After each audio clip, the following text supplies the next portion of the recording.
Welcome to Venture with Joe and Cody, where we take a deep dive into the minds of leaders and innovators making a real impact today. I'm Joe. And I'm Cody. And we're here to bring you the raw stories, the successes, and the setbacks that these trailblazers have experienced in their journey to where they are today. Every week, we sit down with a new guest who's ready to share their insight and advice on business, entrepreneurship, and making a difference in their community. From local community members to industry experts, you're going to get the unfiltered truth behind their success. So whether you're an aspiring entrepreneur, a seasoned professional, or just curious about the business world, join us for a journey of learning and inspiration. So let's grab a drink, settle in, and let's get started. This is Venture with Joe and Cody.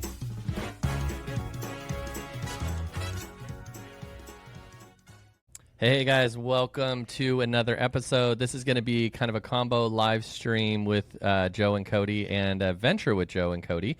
But as you can see, we have a cute new visitor here with me. Cody is working and has some other obligations, so we had to have someone step in, and this is Cora, my daughter.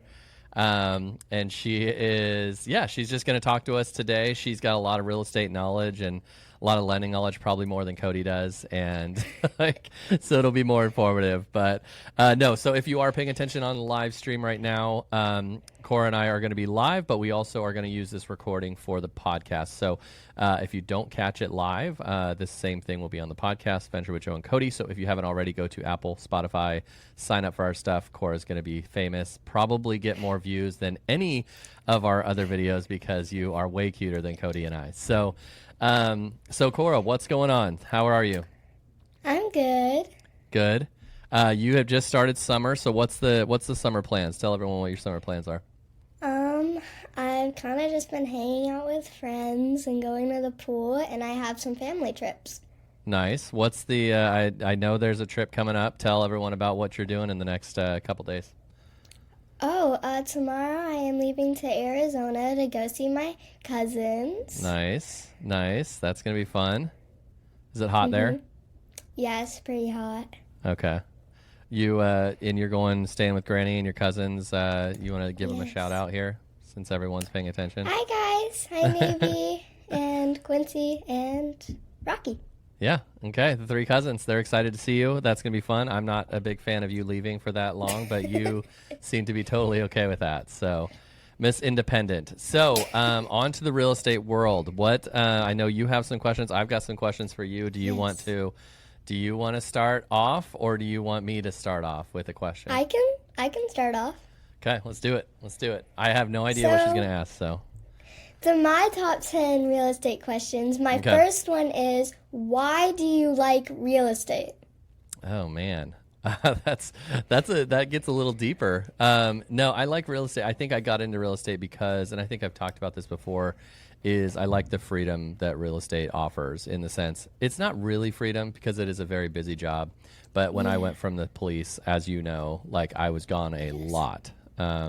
So real estate provided me with the freedom to be able to kind of be with you guys and kind of do these sort of things, go to your games, your practices, all your stuff, help coach and things like that. So I would say I do like helping people get into homes and help people buying and selling homes. However, I like more that I have more time with you guys and have more time with family than I did in my old job. Good question, Cora. Do you want me to go one for you? Let's go one for one here. Okay, let's see. I had it all written down. Where are you? Okay.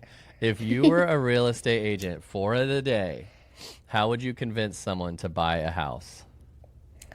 Oh, that's a hard question. Yeah. I think I would kind of convince them, like saying it's a really nice house. I think you should buy it. And saying that it might be like nice for them and a lot of things. So you highlight all the features of the house? Yeah, like saying all the good things about the house. Yeah. Okay, that's pretty good. I think you'd answer. That's better than most agents would answer. So, okay, you got another one for me? My second one is, why do houses cost so much money? Oof, man. That's a good question. Part of it, without getting into the details, is as time goes on and as inflation goes up and things like that, and as the dollar gains more value just over time, things just cost more. Like I think when your grandparents, were buying homes. They were like $70,000 or $50,000, and now, the average home is $500 something thousand. So part of it is just kind of as time progresses, the cost of things go up just relatively to what's going on. But also, the things that can change house prices day to day or year to year are construction costs, paying for the workers to do it, paying for the wood, the labor, all the stuff that goes into building a home becomes more expensive as different things in the world go on. So homes are spendy right now. We're just looking at, I was just looking at starter homes, for clients of mine that we're looking in like $680,000. It's crazy because when your mom and I were looking, she'll probably correct me, but I think we were looking in the $300 something thousand range, and that was a lot of money. We were like pushing it at 300 something thousand. So, yeah, just crazy how prices have changed with that. Yeah. What do you have? Okay. Okay, this is a good one. What's one thing every house needs that grown-ups always forget? Like things that like a grown-up would forget to put in a house that you think every house should have as a kid. Well, I am a kid, so let's see here. So you should be able to answer this question. In my own house. Yeah. Let's see. Like when someone's building a house, so say, for example, I'm just building a house and I have the bedrooms and the bathrooms and whatever I need. As a kid, what would you be like? Every house needs to have this. Like a bonus room? A bonus room? That's pretty practical of you. Yeah. You're a very adult question because you could be like a slide, a trampoline in the house, a pool, like a bonus room, like so kids can play games. Yeah, and, that makes sense. That all this stuff. That's actually a very adult response because I think a lot of people want a bonus room. But I thought you'd answer something crazy, like a ball pit or some sort of thing like that. No, or I wasn't thinking anything like that. You're so mature, Cora. But yeah, I thought you'd go trampoline because you have been wanting a trampoline forever. Yeah, you won't get us one. Yeah, I don't want to get you one. So it's just asking for a broken bone. Your brother already broke his leg doing it, so I normally don't care about that stuff. But yeah, you bent your leg back or your high. Ugh, gross. Okay, you got another question for me? Yeah, my third question is: there a reason you joined real estate? Yeah, kind of like what we talked about. I was in. For those who don't know, I was with the state police for how long was I with the state police? 15 years. And it was a fun job, and I enjoyed doing it, and I still miss it a lot. However, it just got to the point where, I've always wanted to run my own business and do my own thing and be my own boss. And I think you guys kind of pushed me to say it's time to prioritize the family and time away, having flexibility with time than working for the state and set hours. So, yeah. Yeah. And here I am doing podcasts with you. Yeah. Okay. If you could design your dream home or dream room, what's in it? What's in the dream room? I think if it was like a big enough room, I would do like a queen bed. Yeah. And then I would put like a makeup desk, a normal desk. I would put a swing. And then I would have like a normal closet, like that can actually open with doors because mine's just a curtain. Yeah. Well, we took those off because those sliding doors are kind of annoying. Yeah. And they break easy. So. Yeah, they did. So, yeah. So you basically would want your exact room except a queen bed. Well, I would put I think I would make some stuff on my walls and do some painting and put my name thing that my Cora on the wall, and I think that's basically mine. That literally is your room. So a little history. My room. Yeah, a little history with Cora is she is very. Rory just got a queen bed in his room, right? And Cora is not happy about it. She has a twin bed and thinks that she deserves a queen bed. However, if you had a queen bed in there, you would have zero space to move because that's a small room. So you just literally have a bed as a room. Hey, I think I'm getting a full because of A Mom. full? I don't know Yeah. why. I don't know why these talks turn into something with you. You've always managed to convince us to do things that no one else got. By the way, on that note, your older brother was in a twin bed literally until 4 months ago. And he's like 8 feet tall and an adult. So you're a little baby 9-year-old and you're like already wanting a full bed. So anyways, we'll fight Mom's about this agreeing to later. Okay. So did I just ask you? So you got to ask me now. Yeah. My fourth question is, why do you have to stage the houses? Good question. Very good question. Stage houses show better. Do you know what staged is? Yeah, it's like where you put stuff in the house to make it look better. Yeah. Yep. So stage houses just show better. For as much as people think that they can imagine, what a living room looks like or what a kitchen looks like empty, most buyers need that kind of guide of like, oh, that's a cute, way to set up this room, or we could do this office like this and that sort of thing. So from a real estate standpoint, staged homes sell for more money and they sell quicker. So we always recommend staging a home. Mm-hmm. You got anything to add to that? No. You got your question answered. Yeah. Okay. This could get you grounded, or this could get you ice cream tonight. But I'm scared. what do you think your dad does for work all day? Real estate. Yeah. Because I hear you talk about it every single day. And every time I look at you, you're doing it. Yeah, I know. It's always on the phone and always that stuff. You're the one child that always calls us out with it to stop. Yeah, on trips, you're always just talking about it. It's like, it's time to have fun. Well, people need to buy and sell homes. It's a big purchase and a big sale, so we have to be available for them. So that's how you go on your big trips, Missy. But that's good. I thought you would say something more rude about what I do, so I'm glad that it turned out to be more normal. Anyways, Wait, ice cream? What did you say about ice cream? Well, I said I could, depending on your answer, which I thought you could either go a rude way of what I do all day, or you could go a nice way, and you actually stayed pretty good. So we'll talk about ice cream later. Yeah, maybe. Okay, got another one for me? Yes, my fifth question. Why do you have to have inspections for the houses? Good question, man. You have just got all of them really good.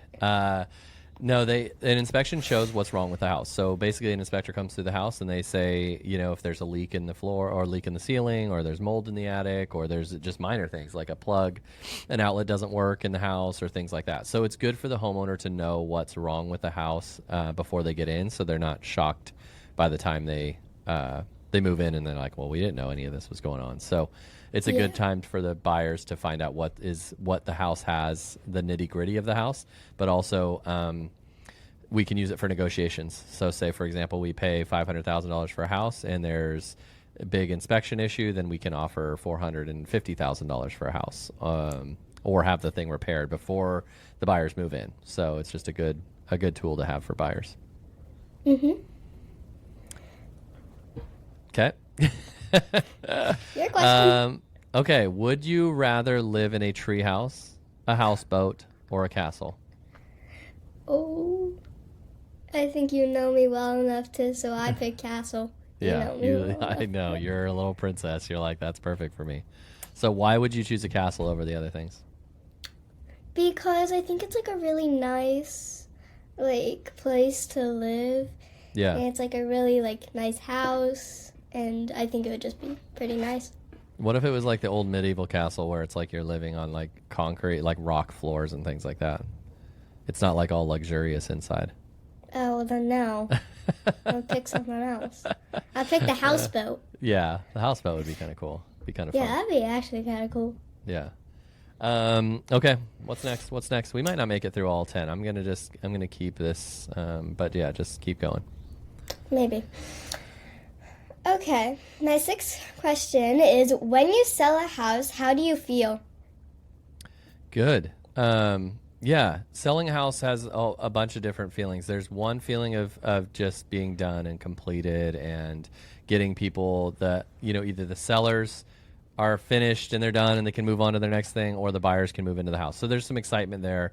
There's also kind of, no one talks about this, but there's like a little bit of a breakup with sellers and buyers. Because you talk like you don't know. Well, you know this because you see us doing it all the time. But you hang out with buyers and sellers all the time. When you're under contract, you're selling a house, you're buying a house, you're talking all the time, you're texting all the time, and then all of a sudden the sale closes, and then you don't talk to them anymore. Like they've like moved on, and it's not bad. It's they needed me to help buy and sell, but they don't need me anymore. So it's kind of like a weird breakup that we just stopped talking. So it's bittersweet. It's always good to have a sale, but it is hard because the clients Mom and I have we're pretty lucky to have really good clients, and we miss them when we're done with them. So. Or when they're done with us. So anyways, feels good.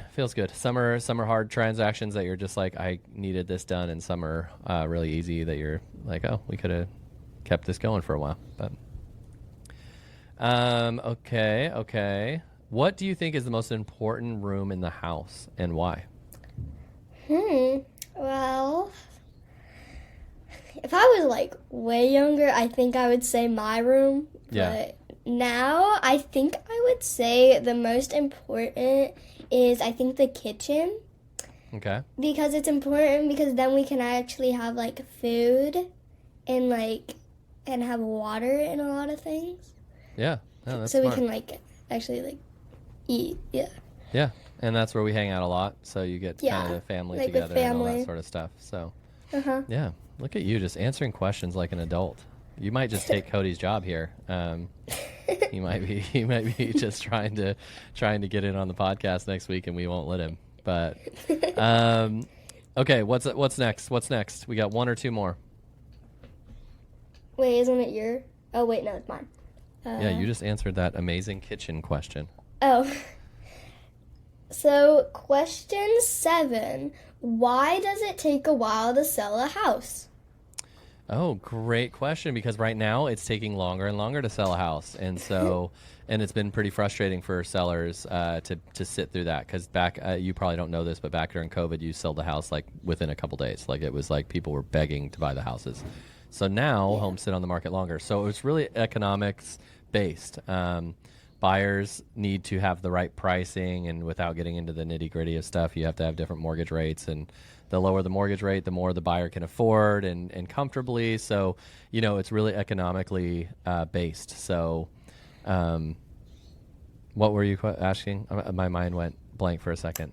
I was saying, why does it take a while to sell a house? So right now, because the rates are higher, our mortgage rates are higher, that means that a buyer has less money to work with. It means that they pay more in a mortgage payment to buy a home than if the rates were lower. They can afford more and afford things at an easier monthly price. So because rates are high, there's a lot of economic uncertainty with the stuff over in the Middle East and those sort of things, that it causes buyers to be a bit more hesitant to buy, and then that means they just sit and wait out the market versus actually going in to buy. So there's a lot of factors that go in, but that's the generic overall thing. Mortgage rates kind of determine how long the house takes to sell. And if the house is priced too high, then, buyers know that, and they're not going to buy it at that price. So, yeah.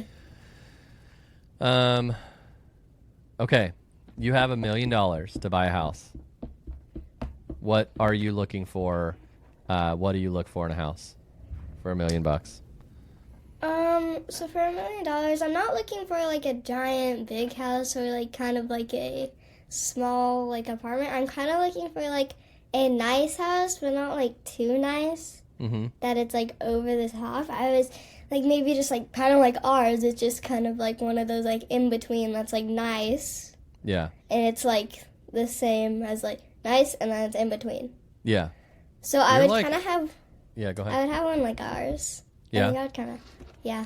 You're a very homebody type person. You like that, like what you've got, which is good. You're not like looking for something crazy fancy. Yes, we have a nice house, but it's not like the nicest, and it's not like the big. Yeah. And nice. The big. You like comfort, homey. Yeah. Right? Yeah. I'm gonna ask you another one. What? Because I think this is important. What's something you think that grown-ups get wrong about picking a house? Let's see here. It's been a while since we bought a house, and I think you were super young when we last I was bought, like so. I was like a baby. Yeah. Something that they get wrong when they buy a house. I think the thing that they get wrong is that they kind of buy it instead of really getting into the house to see how it is. So they kind of get it wrong that it's like it's not the right house for them. That's good. Yeah, it's funny you mentioned that because they have a lot of, we find that a lot with buyers is you spend so little time in a house that you're spending a ton of money on. You go through and you spend like 15, 20 minutes in the house, and then you make this huge offer, and then you see it maybe once or twice more, and then you move in. And then it's like, here's this huge house with this big payment, and you've been in the house like 3 times. Yeah, I know. It's crazy. It's crazy that happens. I feel like sometimes you drive a car more often, like you test drive a car for longer than what you do to buy a house to make sure it fits. We just had recent clients that said you should be able to stay the night in the house when you're buying. You should be able to be like, just sleep in it, feel like what it's like and all that stuff. Yeah, it sounds should, like, silly, do that. but it's like you should be able to spend some more time in it. So because it's such a big purchase, but. Yeah. Okay, non-real estate related, anything you want to report? What do you have going on in your life? Because we're going to wrap up here, but I just want to see if there's anything. You've wanted to get on this podcast for a long time, right? Yeah. Yeah. So how does it feel? How does it feel to be on it? Feels kind of good, and it's pretty fun Yeah. to be on this podcast. Do you think you could be a regular visitor? Yeah. Yeah. You join Cody and I sometimes? Yeah. Maybe Rory could come in. That's true. Rory's kind of the teenager, though. You know, he's kind of in that teeny, like everything's like He's this not is like dumb. the last husband. Exactly. So, any big plans in Arizona when you're over there? Or are you just hanging out with cousins? Since it's gonna be really hot, I think it's just hanging out and in the pool. Yeah. Is this the trip you're looking forward to, or what else? What else are you looking forward to this summer? I'm looking forward to our family beach trip a lot because then we can like get be with the family a lot. Yeah, that's fun. Yeah. Cool. Well, anything else you got for me, Cora? I want to ask you one more question. Okay, go for it. I have one more. Okay. What advice would you give to someone that is becoming a realtor? Oh, man. I think the number one advice I would give is to treat it like a business. I think in our industry, and Cora, you don't know this necessarily, but in our industry, it's easy to get into. Like you take tests and you pay a couple $1,000s, but relatively easy to get into this thing. But people don't really take it seriously. They treat it like a hobby, or they treat it like we're notorious for not treating this as a business. And what happens with that is if you treat something like a hobby, you're going to act like a hobby, which means you're not going to be successful. So really, like, my biggest suggestion is when you get in this line of work to go in with the mindset of how are you going to grow this business and do this long-term versus kind of like because what you see a lot is when the housing market is really hot, the agents come into the market because they're like, oh, I can sell 2 or 3 homes a year and be fine and make some travel money and things like that. But then when times are tough, you really have to have a structure in place to be able to be successful at it. So get with a good brokerage like ours, and you will be on the right track. You don't want to be a real estate agent, yeah? Maybe. I'm kind of thinking about it. After this podcast, you're like, okay. Yeah, You'll just be a podcaster. You could be a social media influencer. That's more like you. But, well, when you're all famous with your friends, what's going to happen? Do you think your friends are going to be calling you when ultimately their parents are watching this, and then they show their kids? I don't know. We'll see how it goes. You could be YouTube famous. It's hard to predict my friends. That's true. It's pretty hard to predict Your friends are kind of crazy. I love them, but they're crazy. Yeah, they could be watching this. Thank you, Cora. If you guys are still with us, go log on to YouTube, Spotify, Apple. Go to Venture with Joe and Cody. This week is a little unique. This is going to be streaming on Facebook as well, but this is also our podcast because Cora has a limited amount of time. She's a very busy woman and was unable to do both a live stream and a podcast. But thanks, babe. And I will, until next time, guys, Cody will be back. We'll get his ugly mug on here compared to Cora. But I'm sure Cora will be back with us at some point this summer because she's got some Yes, time, I will. right? Yeah. Okay. Love you, girl. We'll talk to you soon. Bye. Bye.